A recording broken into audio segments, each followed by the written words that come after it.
트럼프 대통령은 문재인 대통령과의 통화에서 G7 체제를 낡은 체제로서 현재의 국제 정세를 반영하지 못한다고 표현하며 이를 G11 또는 G12 체제로 확대하겠다는 뜻을 밝히고 한국을 G7 정상회의에 초청했습니다.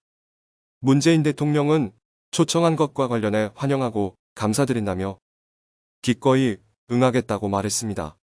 또한 올해 G7이 대면 확대 정상회의로 개최되면 포스트 코로나의 이정표가 될 것이라며 적절한 시기에 성공 개최되면 세계가 정상적인 상황과 경제로 돌아간다는 신호탄이 될 것이라고 말했습니다. 청와대 고위 관계자는 기본적으로 한국의 위상이 올라가는 데 도움이 되는 초청이고 환영할 만하다라고 말했습니다.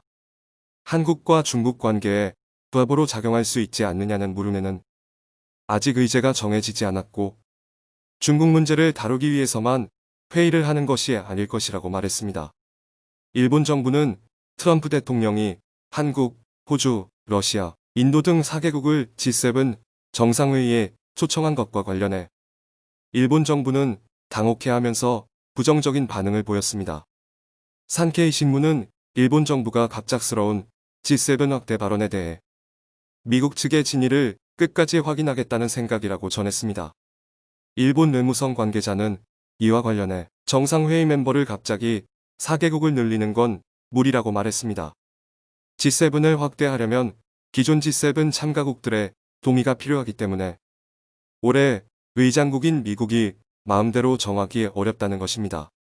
산케이 신문은 트럼프 대통령이 실무진과도 사전에 조정하지 않고 발언한 것으로 보여 일본 외무성도 트럼프 대통령의 진을 파악에 어려움을 겪고 있다고 말했습니다. 이와 관련해 외무성 간부는 우선은 아웃리치 형태로 초청하지 않겠는가라고 말했습니다. 정식 멤버가 아니라 의장국이 추가로 초청하는 국가나 국제기관의 자격으로 회의에 참석할 가능성이 크다는 뜻입니다.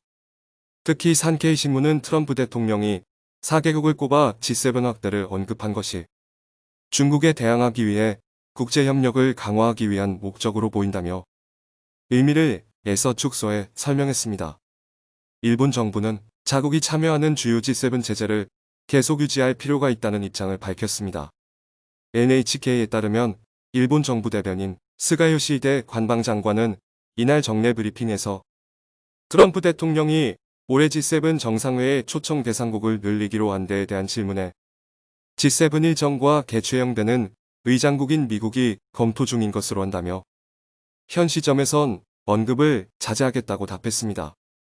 다만 트럼프 대통령이 G7은 시대에 뒤떨어져 있다고 주장한 데 대해선 G7이란 틀은 참가 주요국들이 국제사회가 직면한 과제에 임하는 방침과 연대협력을 확인하는 장으로서 계속 중요하다고 강조했습니다.